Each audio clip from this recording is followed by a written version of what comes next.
Dans le cadre du cours de théorie générale de management, nous répondrons à la question que font les managers du professeur Bakengela Chamba Patrick. Ce travail a été élaboré par Liongo Mbula Jean-Jacques, Mfumungaka Joyce, Mpaka Diansana Caleb, Chibangu Chilumba Yoni, Chibasuma Simba Wendy, Tujibikila Bwana Ruth, Yumba Sylvie.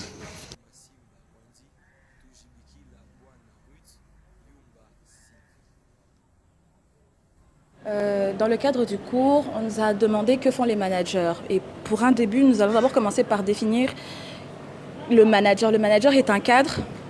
C'est un cadre, un organisateur, un découvreur de talent, un formateur. Et c'est une pièce maîtresse dans les entreprises, pour un artiste, un sportif. Il est utile dans plusieurs domaines.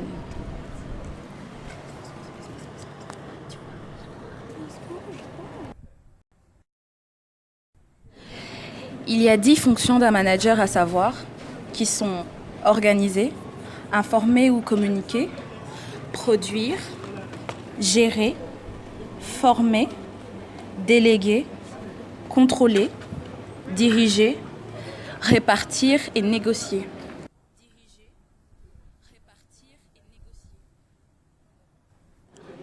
Parmi les tâches du manager, nous citons en premier la fonction organiser. Organiser, c'est bien sûr la première fonction qui vient à l'esprit quand on parle de manager un groupe. Le manager étant un cadre, et c'est à lui de définir la position de chacun. C'est ce qui permet à chacun de se situer dans le groupe sans être tout fait. Et enfin, nous voyons que organiser, c'est d'abord choisir les hommes et les femmes de l'équipe. C'est les recruter, non pas en fonction du seul besoin immédiat, mais surtout en fonction de leur personnalité et de leur capacité à travailler en équipe.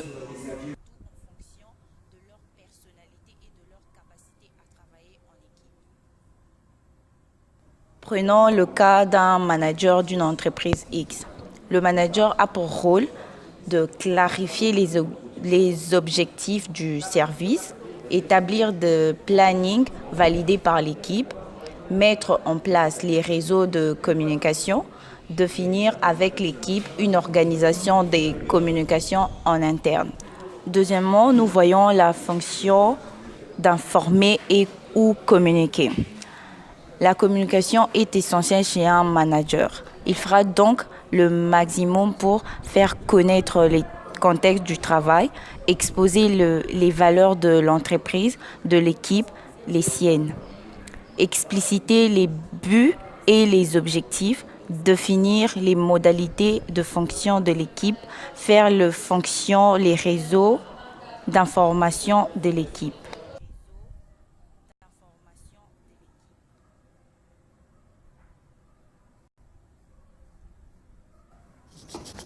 L'autre fonction du manager, c'est produire.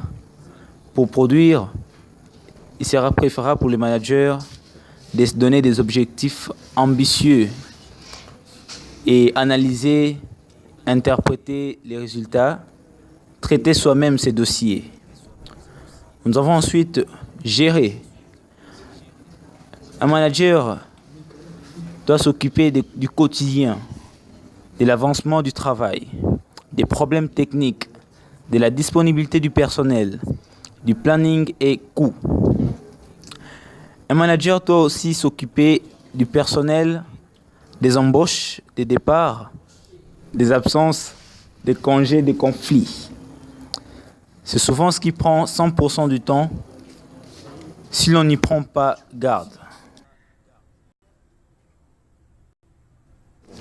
Parmi les fonctions du manager, le manager doit former, c'est-à-dire faire progresser les collaborateurs dans l'équipe.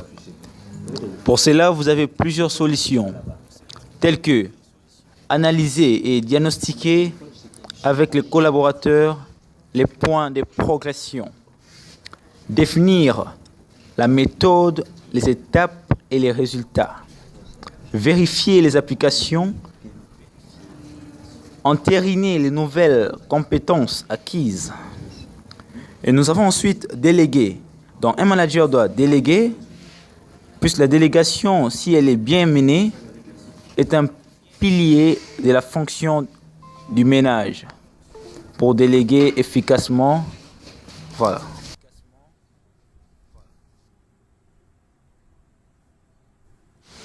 Analyser les différentes fonctions du service ou de l'atelier.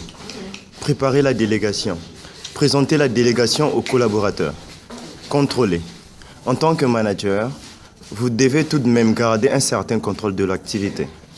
Pour cela, il vous faut donc définir des indicateurs pertinents, construire des tableaux de bord par collaborateur et pour l'équipe.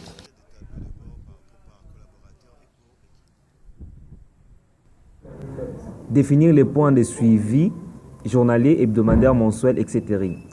Ajuster et mettre en place les actions correctives. Diriger. Le maître mot du manager reste inévitablement quand même dirigé. Il faudra donc continuer à négocier les objectifs du groupe avec sa hiérarchie supérieure, décider, avaliser les livraisons finales. Il assure l'encadrement de son équipe et vise que cette dernière soit performante.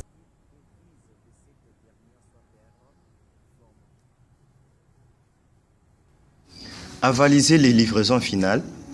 Il assure l'encadrement de son équipe et vise que cette dernière soit performante. Répartir. Répartir les ressources, allouer les moyens et les ressources. Négocier. Communiquer et discuter avec les parties prenantes pour arriver à un accord accepté par tous. Il représente l'organisation dans de grandes négociations, étant donné qu'il est le seul à avoir la maîtrise des ressources et des informations.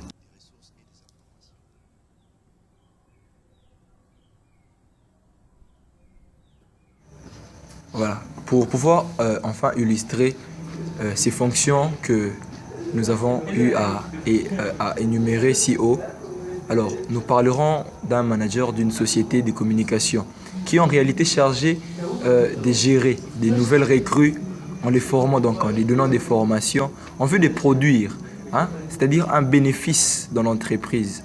Okay? Alors, il est la personne qui a le droit de déléguer des personnes pour quelque tâche que ce soit. En même temps, il est celui qui négocie des contrats pour l'entreprise. En définitive, après avoir lu tout ce qui a été dit plus haut, nous pouvons reconnaître avec certitude et promptitude l'importance d'un manager au sein d'une société ou d'une entreprise. Sa fonction de coordonnateur et de chef d'équipe fait de lui une pièce maîtresse dans le fonctionnement des entreprises.